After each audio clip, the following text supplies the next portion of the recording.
Muraho neza turabasuje kandi tubahaye ikaze mu makuru ya Unique TV News. Amakuru yacu reka tuyahere mu karere ka Nyamasheke aho kuva mu ntangiriro z'uyu mwaka wa 2024 hari imitego irenga 1500 ikoreshwa na barushimusi mu buryo bw'isambaza.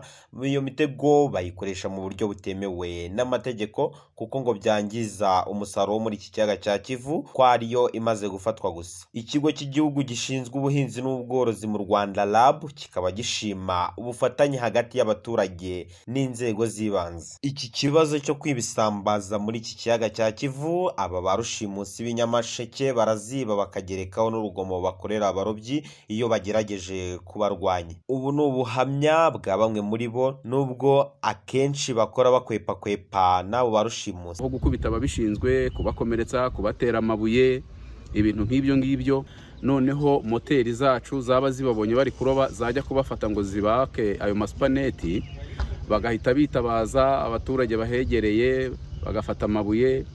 Abaturage nabo bakeya nyine bafite imyumvire iri hasi bagafata amabuye bagatera moteri zikabareka. Bafashijwemo n'inzego z'umutekano n'iz'ibanze uyu mwaka babashije gufata imitego irenga 1564. Ikindi kandi inama yahuje aba barobyi n'ikigo cy'igihugu gishinzwe ubworozi LAB ndetse n'abanyamabanga nshingwabikorwa bo mu tugari tugizwe n'imirenge 10 ikora ku kiyaga cya Kivu. LAB yashimye ubufatanye bwabo bwatumye uyu munsi umusaruro w'isambaza wariyongereye ugereranyije na mbere. Dr. Rutaganira Wilson, umukozi wa LAB ushinzwe kuzamura umwuga w'ubworozi bw'amafi. Turasaba ko abarobyi baroba bigengesereye, baba intangarugero mu kugaragaza ko uburobyi bw'ubunyamwuga ari bwo burobyi buzatanga igihe kirekire.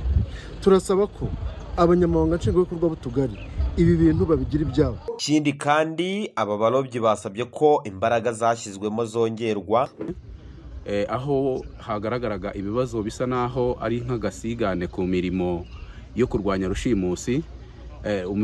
Inzego z'ibanze wabibonye ko zagaragaje ko zitari zizi neza ko nubwo bayobora akagari ariko n'amazi ari mu kagari ayobora ntabwo yarazi ko nayo yashinzwe.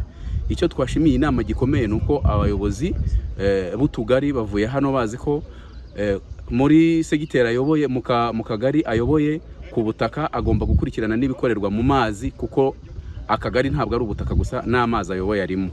Natwe nk'abarobyi twishimye cyane, byatunejeje kuko twungutse abandi bafatanyabikorwa bagiye kudufasha kurwanya rushimusi. Impungenge zashize kuko bagiye kubigira ibyabo, dufatikanyije nabo uburyo bugiye kwikora.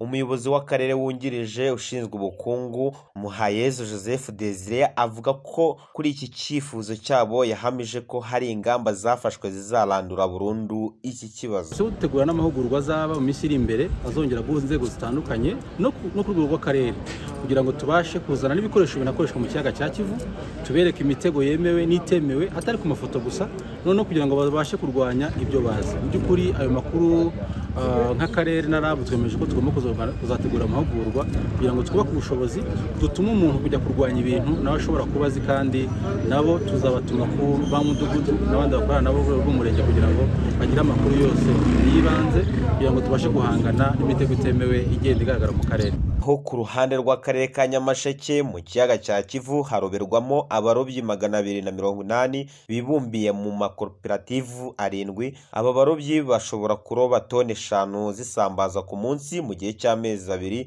iyo barushimusi batabangamiye ibikorwa byabo. Janvier Manishimwe, Unique TV News mu karere ka Nyamasheke.